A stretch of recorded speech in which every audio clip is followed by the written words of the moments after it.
Olá, eu sou o Rudi Rocha e a gente vai receber hoje o Carlos Ferreira, que é diretor executivo da ForHunter Consultoria, que é uma empresa especializada na área de recrutamento, seleção e gestão de carreira. Tudo bem, Carlos? Tudo bem, Rudi? Obrigado pelo convite, É um obrigado prazer. pela gentileza. Maravilha. A gente vai falar sobre empregabilidade, essencialmente.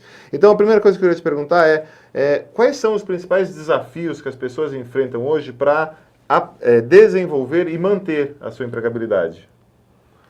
Acho que, Rudi, quando a gente fala de empregabilidade, a gente está falando de uma série de frentes, né? Uma delas que a gente tem que tomar hoje como muito importante é o momento de mercado. O momento de mercado que a gente vive, ele causa em todos uma competitividade muito maior, até uma tensão maior com relação à sua carreira e com relação à sua empregabilidade.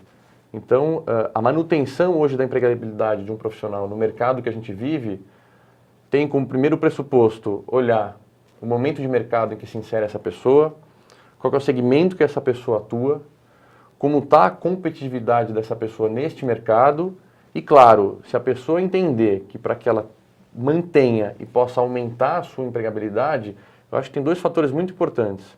Uma capacitação, né, consciente, do executivo tendo ciência do que ele vai buscar e qual razão ele está indo buscar esse curso, essa formação, por mais curta que ela seja ou mais extensa que ela seja. E o segundo ponto, que é muito importante para que a gente mantenha uma empregabilidade interessante, é manter sempre o ouvido atento, né? Sempre perceptível o que está acontecendo no mercado e manter relacionamentos, né? Porque mantendo o relacionamento, você está sempre vivo e sempre atualizado do que está acontecendo. Em relação à capacitação e atualização profissional, a gente imagina, né, e em geral existe uma noção que há uma correlação entre uma capacitação, uma atualização e um aumento de empregabilidade. Mas como que se deve fazer para vincular um pouco mais e não simplesmente, olha, faz um curso e espera que por conta desse curso você vai aumentar seu salário ou arrumar um emprego melhor. Como tentar vincular um pouco mais com o resultado? De novo, buscar capacitação é muito importante, né? Até para que você, na capacitação, se mantenha atualizado. A gente tem que entender se essa capacitação ela é mais objetiva, mais diretiva, quer dizer, ela soluciona, de repente, uma sensibilidade ou a falta de um conhecimento técnico que você não tenha naquele momento, ou, de repente, ela é uma formação que vai te vislumbrar um crescimento a mais longo prazo. Então, de repente, não somente uma capacitação técnica, mas uma capacitação que também te dê conhecimentos e expertise para você poder gerenciar e tocar um negócio de uma forma um pouco mais macro. Como é que você faz com que essa capacitação, seja ela mais objetiva ou mais a longo prazo, tenha um resultado maior, te dê mais frutos, porque no final do dia a pessoa... O motivo, né? É o motivo.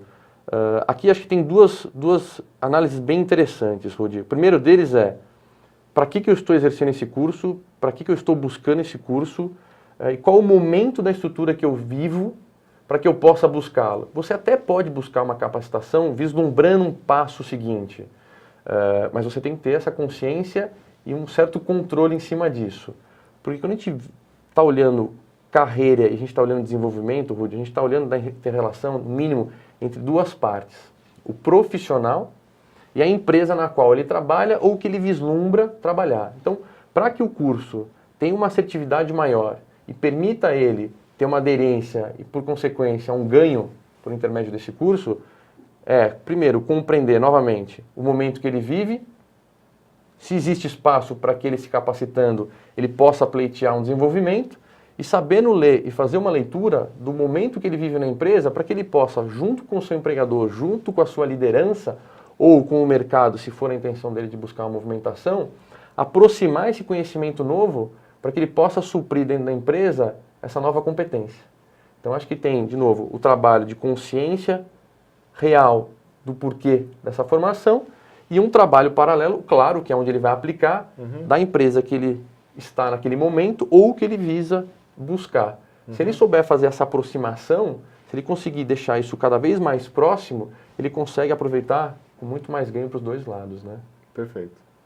A gente fala de empregabilidade, tem evidentemente o impacto no momento da contratação e no momento da demissão também. Sim. São a entrada e saída, né? O que você vê hoje como os principais motivos de demissão, de uma maneira geral? Você, de certa forma, de uma forma muito simplista, você poderia estar demitindo um profissional da sua estrutura, ou porque, de repente, ele não entregou ou não vem entregando tecnicamente as suas funções, né? As suas atividades dentro daquela sua função, daquele escopo, sejam elas puramente técnicas, ou, de repente, de liderança. Então, você pode, de repente, estar avaliando a sua equipe por um trabalho técnico específico, ou, de repente, por um trabalho de desenvolvimento da sua equipe, ou do seu espaço, ou da sua estrutura, como a gente queira definir. E tem uma outra vertente que é a gente avaliar um profissional e demiti-lo ou não por questões comportamentais.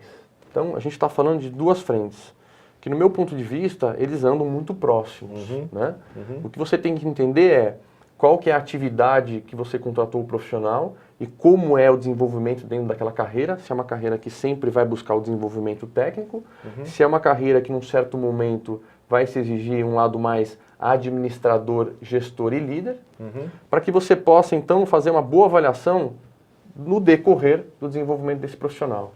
A gente percebe no dia a dia que sempre as empresas podem vir a desligar um profissional por, de repente, uma não entrega, ou não um trabalho técnico bem cumprido, ou muitas vezes a gente percebe que acaba sendo por um aspecto comportamental.